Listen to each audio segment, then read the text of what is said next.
Australia has many forests that are being harvested for their resources, including many areas in New South Wales.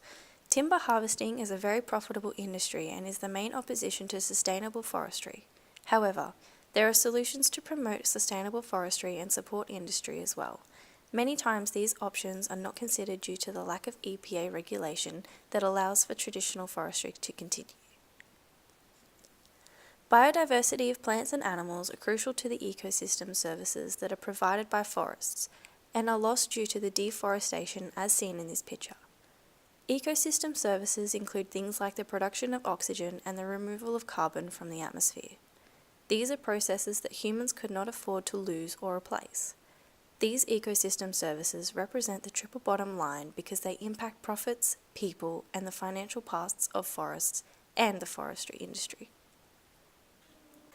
Groups such as the Forestry Stewardship Council work to promote sustainable forestry.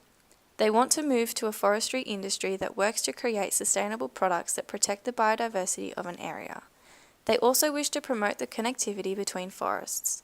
Protection of forests in this manner decreases the impacts of edge impacts and prevents the restriction of animals to one area. This is not something that is taken into consideration by traditional forestry methods. Sustainable forestry is a much more holistic approach than traditional forestry. Environmentalists want forests to be sustainable and have time to recover and remain healthy for future generations. The way current forestry methods are practiced, this does not occur.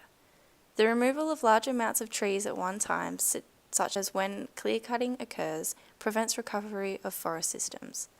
Even in selective harvesting systems, non-target trees are often harmed in the removal process, and this can also prevent the regrowth of new trees. Another impact to sustainability is the decreased amount of biodiversity that is a result of harvesting. Often, one type of tree is selected to be harvested due to its beneficial qualities and is harvested more than others. Or, when trees are planted back, they are only one species. Both of these practices create monocrops which have significantly less biodiversity than a natural forest system.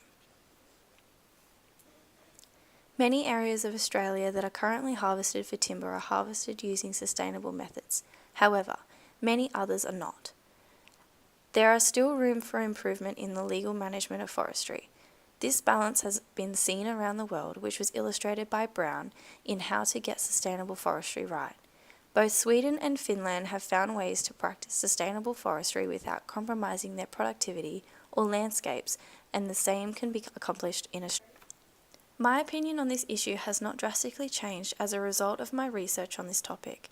While researching the effects of forestry on the forest, I saw the large amount of conflict between industry and the environment as presented in the initial document. However, I do believe that there is a middle ground that can be accomplished.